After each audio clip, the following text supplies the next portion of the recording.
Queridos irmãos, a paz do Senhor. Amém. Faça uso da sua Bíblia, por favor, enquanto em pé vocês estão.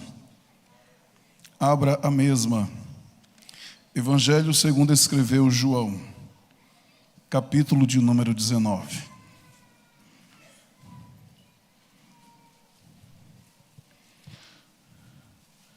João, capítulo de número 19.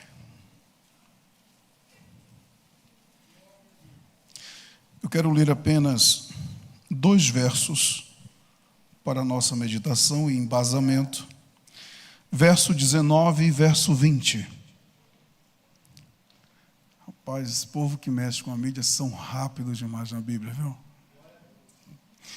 Assim diz a minha Bíblia de edição corrigida. E Pilatos escreveu também um título e pô-lo em cima da cruz.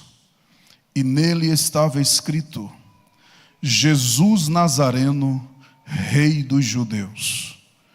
E muitos dos judeus leram este título, porque o lugar onde Jesus estava crucificado era próximo da cidade.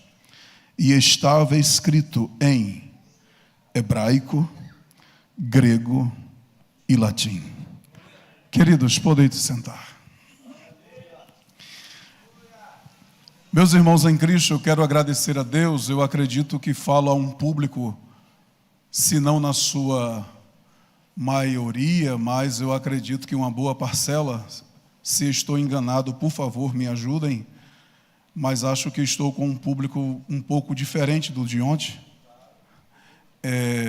A orquestra que desde ontem está aqui e os irmãos que congregam, que são membros aqui do Templo Sede. É um prazer poder revê-los. E quero agradecer a Deus pela vida do pastor Mariano, sua esposa, sua família, a irmã Mara, o evangelista Lucas, a jovem Maria, que está trazendo, em seu corpo aí, e já vem aos dias o Vicentinho, é assim mesmo? Muito bem. Que Deus abençoe. Eu quero agradecer a todos os obreiros que de maneira estimável têm nos dado honra e têm nos recebido de maneira diferenciada. Muito obrigado pelo carinho. A minha esposa que sempre me acompanha, muito obrigado a tudo e a todos pela ajuda. Queridos irmãos, em rápido tempo, porque tenho que ser prudente dentro do tempo. Disse alguém um dia que o tempo perguntou ao tempo quanto tempo Deus trabalharia no tempo. E o tempo respondeu para o tempo: Deus não precisa do tempo, Ele manda no tempo, muda o tempo, muda as horas, muda as estações e faz tudo dentro do tempo que está sob e debaixo da sua autoridade. Mas eu sou ser humano, eu sou limitado. Queridos, pastor Mariano, eu fiquei surpreso. Ontem eu falei desse livro aqui e as irmãs levaram a sério. E eu disse, esse aqui é um livro que escrevemos, que saiu da clínica. E eu falei para as irmãs de ontem: se você deseja ver o seu marido melhor e consequentemente irá melhorar o seu lar, leve esse livro para ele ler. Se em uma semana ele ler, vai haver mudanças dentro do lar. E as irmãs levaram a sério isso e quase já acabou, não tem mais quase nenhum ali fora. Homens, vida, limite, desafios e superação. Falamos sobre caráter, personalidade, fragilidades do temperamento do homem. Tratamos sobre a sua vida no tocante vida financeira, vida familiar, vida e sua saúde física. Tratamos de todas as partes da vida do homem. É um assunto olho a olho, homem para homem, Muito interessante esse livro. Liderança Eficaz à Luz da Bíblia é um livro que nós havíamos escrevido há cerca de 20 anos e tiramos de dentro de onde ele estava para publicá-lo com muito carinho.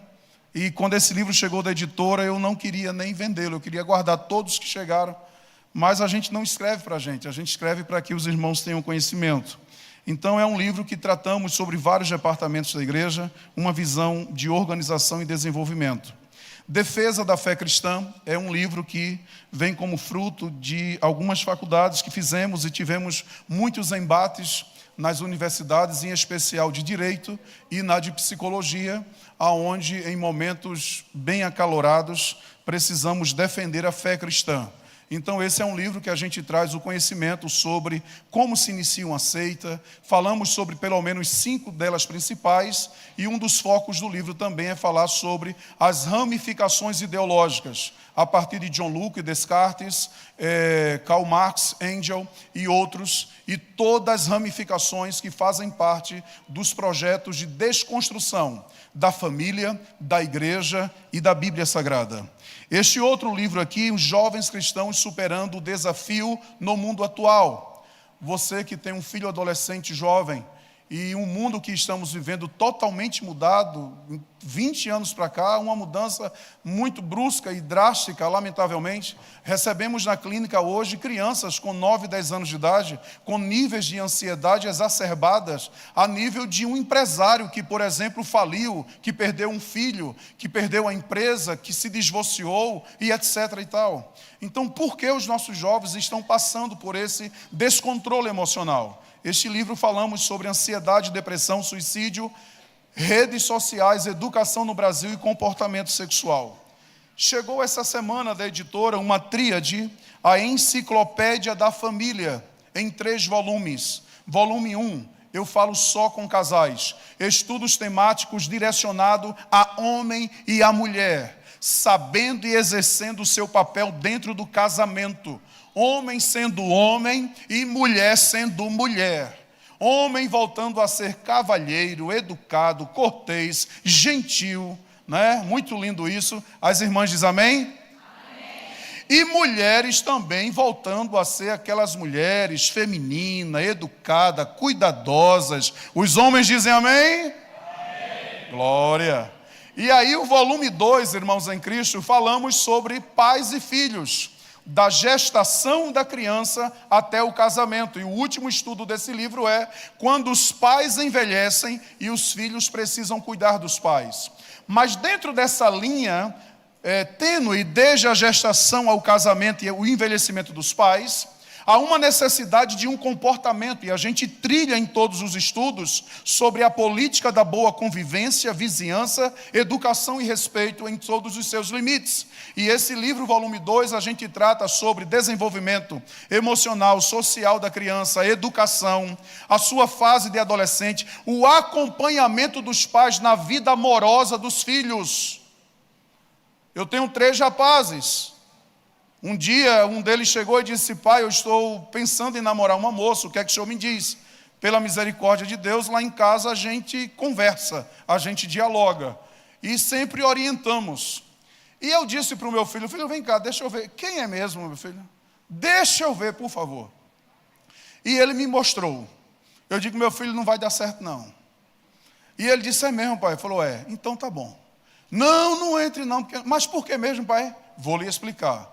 Veja o perfil, veja as postagens, veja o que defende. Defende pautas que eu, como um cristão, não devo defender. E eu não abro mão dos meus princípios em momento algum. Então, meu filho, para não ter debate aqui em casa e a gente não precisar corrigi-los, por favor, siga o meu conselho. E como um filho obediente, graças a Deus, ele seguiu e está sendo abençoado para a glória de Deus. Então, os pais têm responsabilidade, sim, de acompanhar os seus filhos nesse período da fase de um namoro, de uma escolha. Até porque, quando eu me casei com a minha esposa, eu não me casei apenas com ela. É um dos grandes erros que essa geração, que os jovens, que adultos até, por sinal, quero falar já para casados, internalizaram dizendo o seguinte: ah não, eu me casei com a minha esposa, eu não quero saber do sogro, não quero saber da família. Não, senhor. Quando eu me casei com a minha esposa, veio o pai dela no pacote, que é meu pai, veio a mãe dela, que é minha mãe, veio os irmãos dela, veio as irmãs, veio os concunhados, vem primo, cachorro, periquito, papagaio, vem todo mundo. Isso é família. E pare com esse negócio de dizer: não quero conversa com teu pai. Está errado. Não é culto de casal, deixa para lá, vamos continuar. Volume 3, jovens cristãos antes do casamento. Queridos, orienta esses jovens, para saberem o que é namoro, saber. Muitos jovens dizem assim: ah, eu quero uma pessoa perfeita para mim. Mas você é uma pessoa perfeita para ser o outro. Então, qual é o seu temperamento? Quais são os seus defeitos? Quais são suas qualidades? O que você imagina ser vida 2? Tem muitos jovens que dizem assim: eu quero me casar porque eu quero liberdade. Quem lhe ensinou isso? Lê esse livro. Agora, por último e não menos importante, na realidade é proposital, aqui está um livro que você deve ter na sua biblioteca. Esse livro é prefaciado pelo pastor Vicente Mariano. Alguém conhece? Então, queridos irmãos, este é um livro que nós trazemos orientação de base, de conhecimento sobre a interpretação da Bíblia, construção de sermão bíblico, orientação da vida familiar, pessoal, de conhecimento, de estudos do pregador. Vale a pena você ter esse livro em sua biblioteca e ainda como bônus você vai ter ilustrações e 30 estudos e sermões que eu já ministrei na minha vida. E aí eu senti de Deus, de tudo que vocês levarem, nós iremos doar como uma oferta para a construção 20% de tudo que sair dali. Então, ao término, você vai ali, passa cartão, recebe Pix, não tem problema. Então, seja abençoado com a leitura e você irá contribuir também com o reino e com a obra de Deus. Estou dentro do meu tempo. Vamos lá. Eu li com vocês Evangelho de João, capítulo. Vocês são muito bons de memória, não tem nem cola aí, nem fila. Vocês já guardaram isso aí. Versículo de número 19 e o 20. Estamos em uma santa ceia. E quando eu recebi a orientação acerca do tempo a trazer uma reflexão para vocês, eu pensei em fugir disto aqui, porque entre alguns dos vários defeitos que tenho, eu sou um péssimo resumidor de conteúdo. Eu tive um diagnóstico na minha infância que se eu crescesse, eu não teria capacidade de desenvolvimento, de cognição, não seria capaz de estudar, não seria capaz de ler. Mas o Deus que a gente serve é um Deus que opera milagres. E pela misericórdia de Deus, passamos por algumas academias e continuamos a estudar. E pela misericórdia do Senhor, nós escrevemos. Então, às vezes, por exemplo, esse livro aqui, quando estava na semana de organização textual, 220 páginas, eu li ele em um dia, 3 vezes. Não me pergunte como, mas eu li. Porque tinha coisas que eu precisava organizar e falar para a empresa que organiza a questão textual. E, enfim... Mas o Senhor Deus vai me guiar nisto aqui.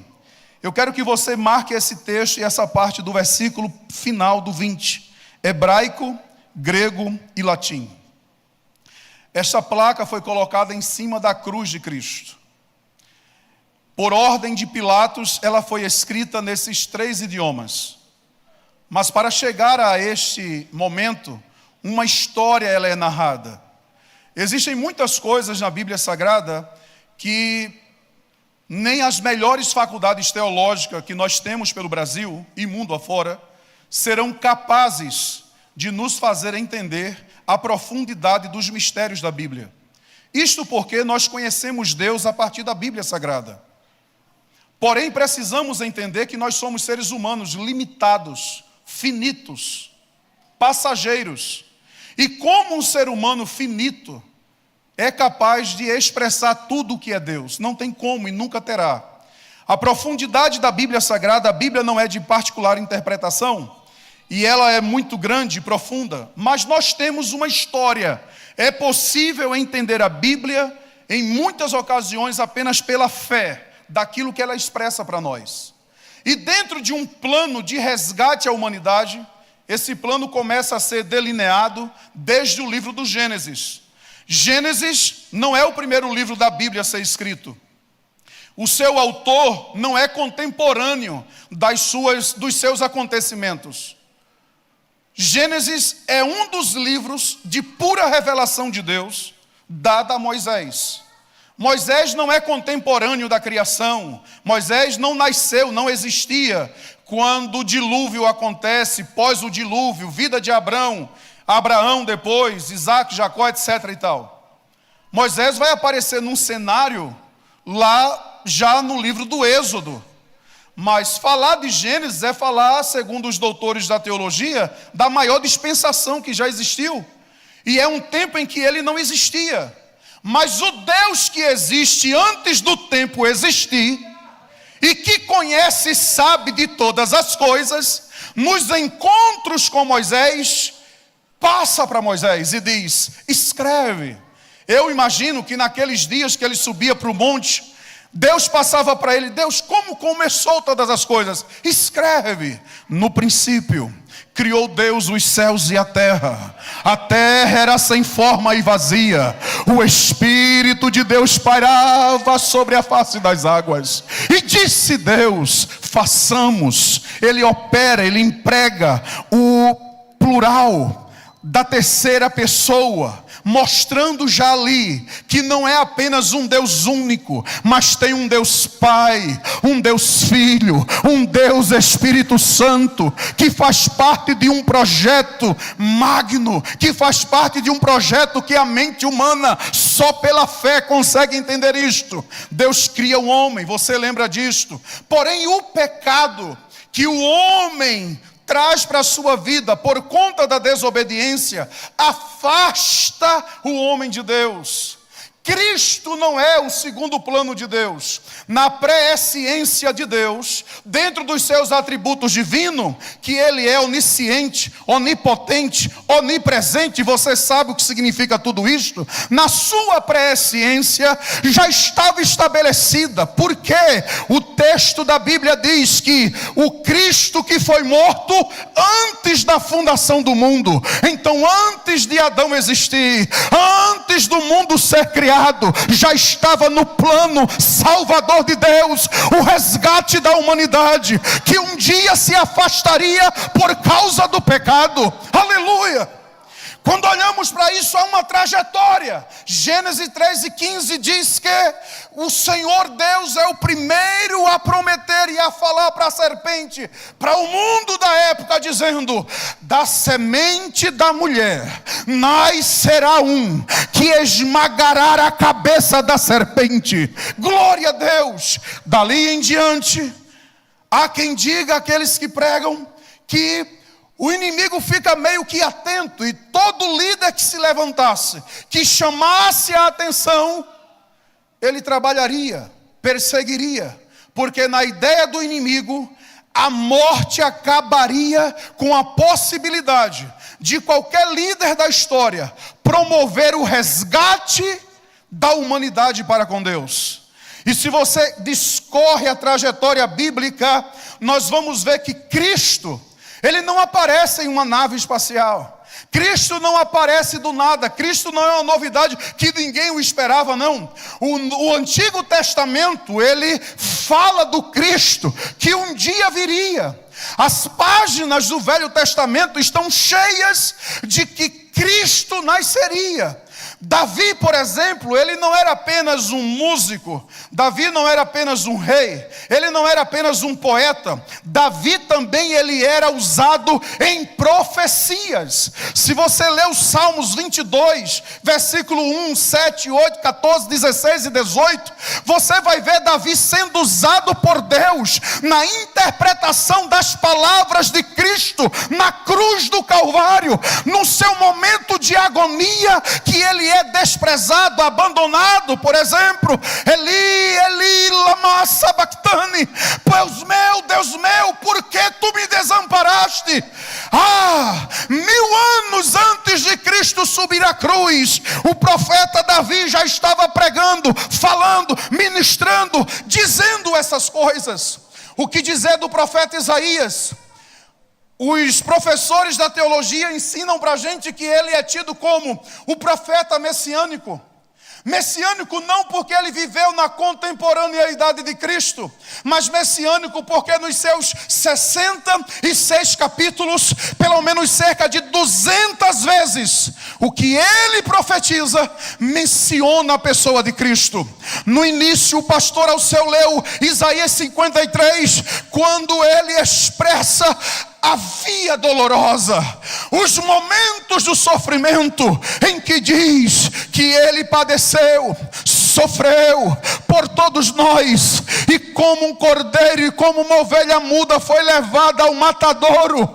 Olhando nós para ele, não tinha nenhuma beleza que nos atraía para ele, mas ele não abriu a sua boca, ele padeceu, ele sofreu. O profeta Isaías fala disso 700 anos antes de Cristo nascer. Deixe-me correr. Quando olhamos para esta realidade, o Senhor vai pontuando e dizendo de tempo em tempo, porque a Bíblia diz que tudo que Deus fará, Ele revelará antes aos seus profetas.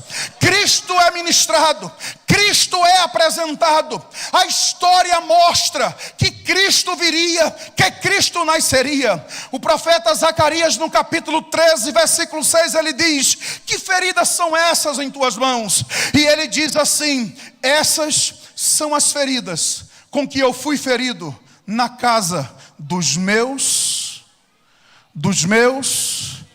amigos. Eu li esse texto e eu me perguntava: como é que pode? Como que alguém é ferido na casa de amigo? E em uma briga intensa de joelho, o Senhor um dia me chamou no canto e disse: você pensa que apenas Judas me traiu? Você pensa que apenas ele me feriu? Muitos outros fizeram isso comigo naquela época. E deixa eu te dizer, muitos ainda fazem hoje. Mas não é porque me trai que eu vou deixar de fazer o propósito que eu tenho que fazer.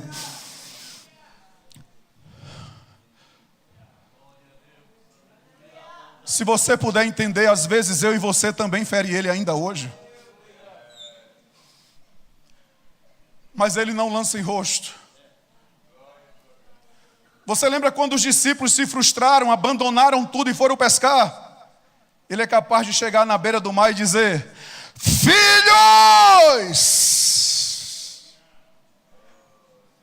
Se fosse outro, iria dizer: traidores! Vocês me abandonaram o projeto! Mas ele não faz isso. Ele chega e diz: filhos!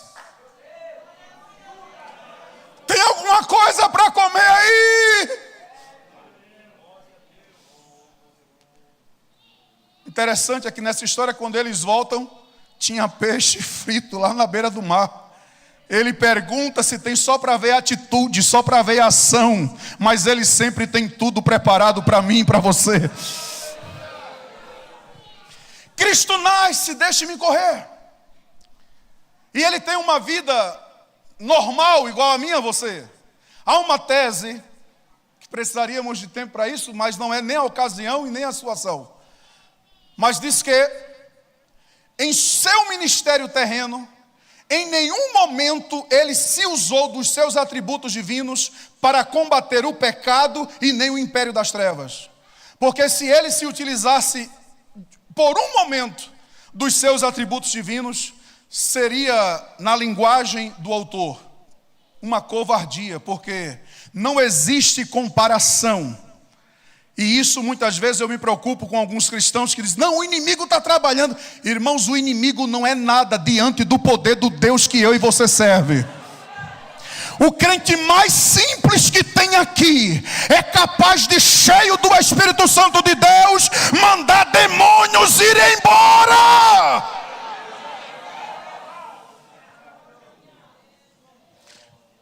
João profetizou dizendo: eu hoje vos batizo com água, mas virá um após mim que eu não sou digno de desatar a sandália dos seus pés.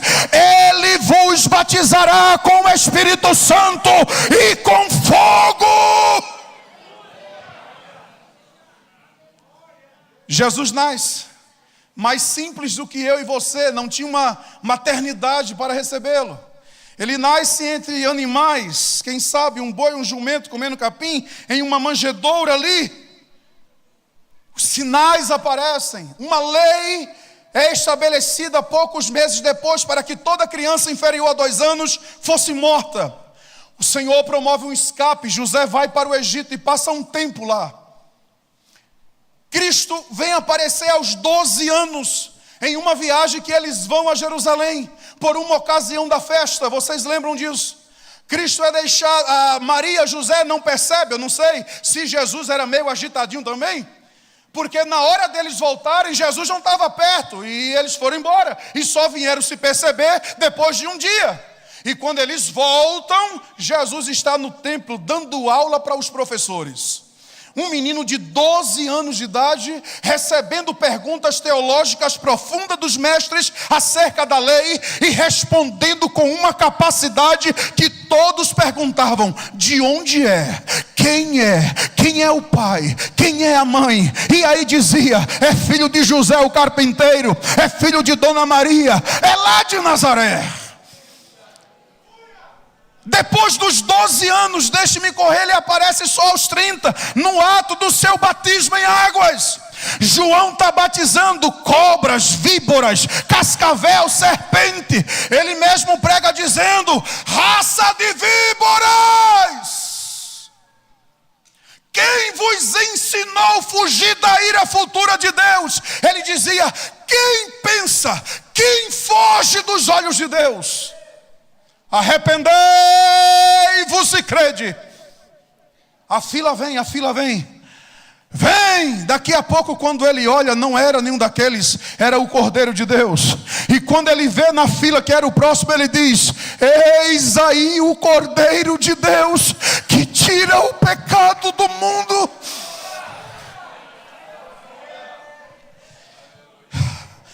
Eu não tenho tempo, mas o cordeiro para o sacrifício, que está em Levítico capítulo 22, 19 e 20, Deus orienta Moisés e diz assim: não pode ter defeito, não pode ter mancha, não pode ter nada que desabone a sua integridade.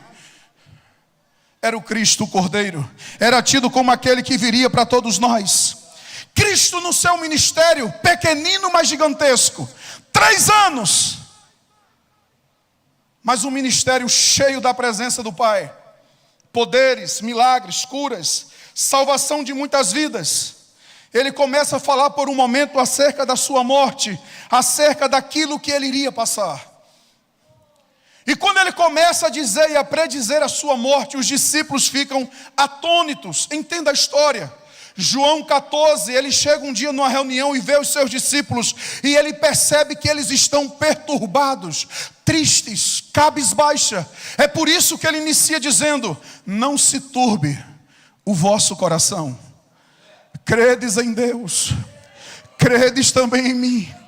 Na casa do meu pai há muitas moradas, e se não fosse assim, eu não teria dito a vocês.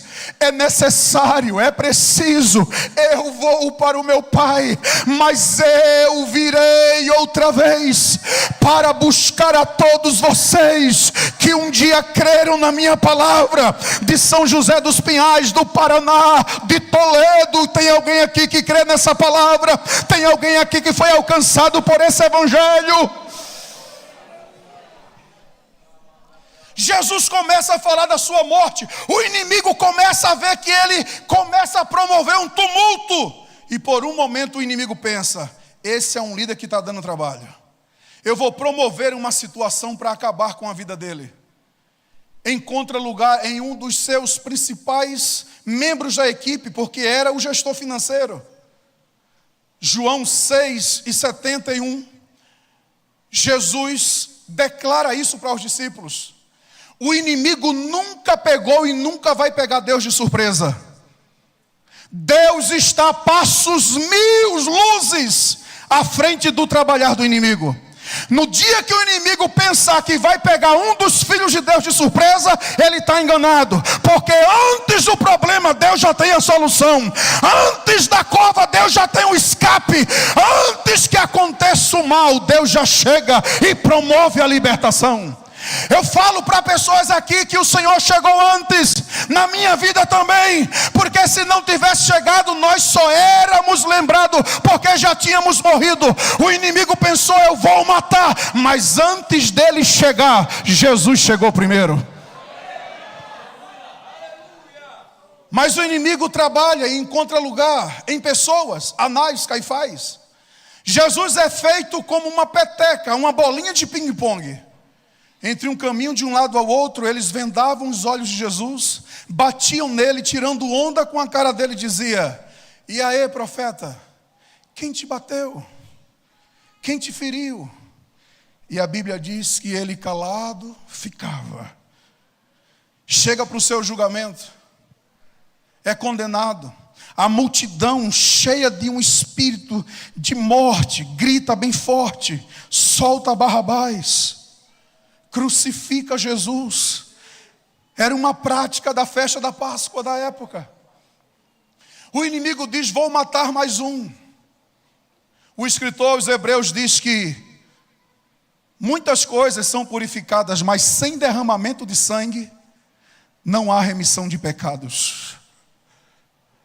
Muitos cordeiros foram sacrificados no período do Antigo Testamento, da Antiga Aliança, para aplacar um momento e trazer um perdão momentâneo. Mas o Cordeiro de Deus, que sem mancha, sem falha, sem pecado, sem defeito, ele ofereceria o sacrifício uma única vez. Como da linhagem de Melquisedeque, que é sem genealogia, ele representa um sacrifício perfeito na cruz. Para que eu e você, ao crer, ao receber e dizer: tu és o meu Senhor, o sangue da cruz tem poder até hoje para purificar o mais vil pecador. A condenação vem, vou para os partes finais. A condenação vai ser chicoteado. Primeiro, azorrague é o nome do chicote que os soldados castigam o condenado. Este dele tinha 12 tiras nas pontas, 6 tiras com malhas de ferro, 6 tiras com ossos secos de cabritos. Uma chicoteada no corpo do condenado abria 12 feridas. Leia o livro Surpreendente Cruz. A história registra que muitos condenados morriam no tronco das chicotadas ali mesmo, porque abria vísceras, abria artérias, abria profundos cortes. Jesus sofreu tudo isso por mim e por você. John Stott diz no seu livro A Cruz que se eu e você achar que somos dignos de tocar no pão e no sangue, no pão e no suco de uva, que representa a carne e o sangue, nós estamos dizendo que o sacrifício de Cristo foi em vão. Nenhum de nós éramos merecedores nem de estarmos aqui. Se estamos aqui é porque Ele um dia morreu por mim, morreu por você. Se estamos vivos é porque Ele morreu para nos dar o direito à vida. Depois de tudo que Ele passou, a via dolorosa, a cruz que não consegue, o corpo debilitado, imagine.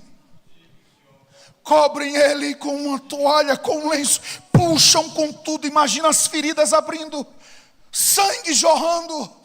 Tem uma hora que na cruz, quando fere Ele, não tem mais sangue, já sai sangue misturado com água.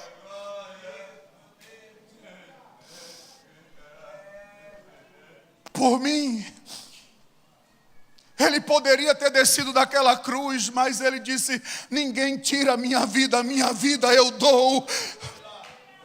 Xarabaria, xurie, xaria, fúria. E na cruz, Ele ainda é capaz de liberar perdão para quem pede perdão. Pilatos coloca essa placa em hebraico, grego e latim. Quando nós olhamos para essas expressões, preste atenção nisso.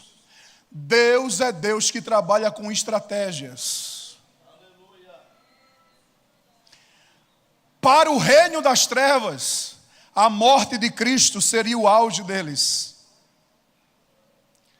Mas no plano salvador de Deus, a morte de Cristo foi o plano de escape e salvação para a humanidade. Eu quero aplicar essa palavra para você aqui hoje.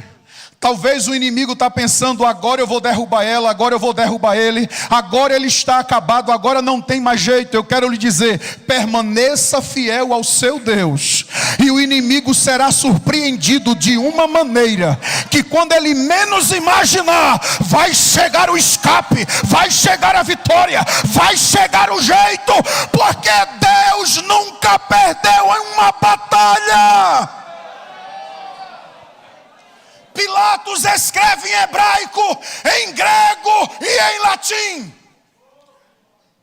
Na cerimônia, Joséfo explica que não era difícil ter cerca de 50 mil pessoas de todos os povos, línguas e nações daquela época.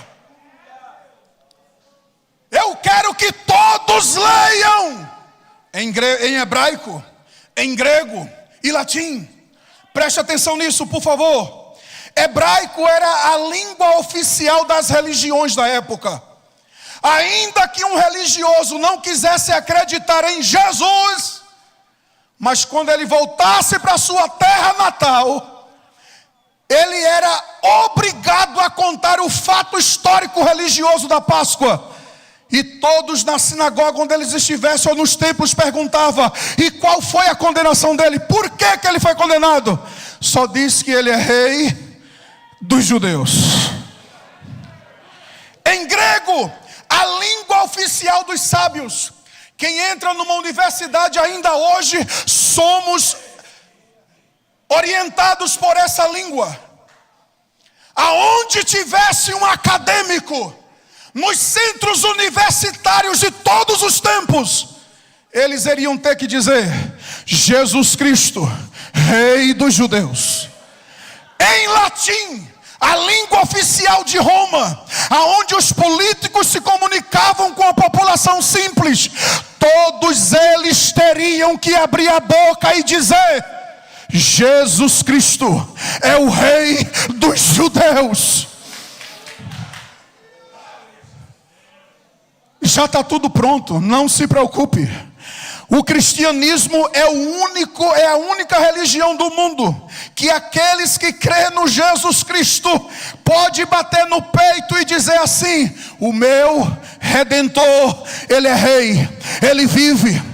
O meu Redentor vive para todo sempre, amém. Ao terceiro dia Ele ressuscitou. Ao terceiro dia Ele sai do túmulo. Procuram Ele, Ele não está mais lá, mas Ele está aqui nessa noite com todos nós.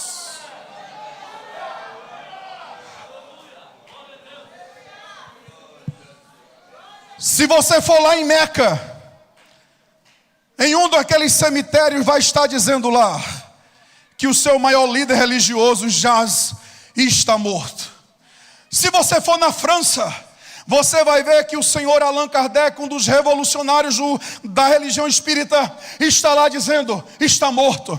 Se você for na Grécia, procurar o túmulo de Sócrates, Platão, Aristóteles, está lá dizendo: está morto. Se você for nos Estados Unidos, John Reagan e tanto Bill Clinton e todos os outros que digam presidentes passados morreram e estão lá. Se você for em qualquer lugar, mas se você for em Jerusalém, tem uma placa no túmulo dizendo até hoje: não está mais aqui, porque já ressuscitou. Quem quer que Ele está vivo, fica de pé e adora conosco.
cante, adore a Ele, receba a glória dEle sobre a sua vida nessa noite. Seja renovado, seja restaurado, seja tocado pelo Espírito Santo nesta noite.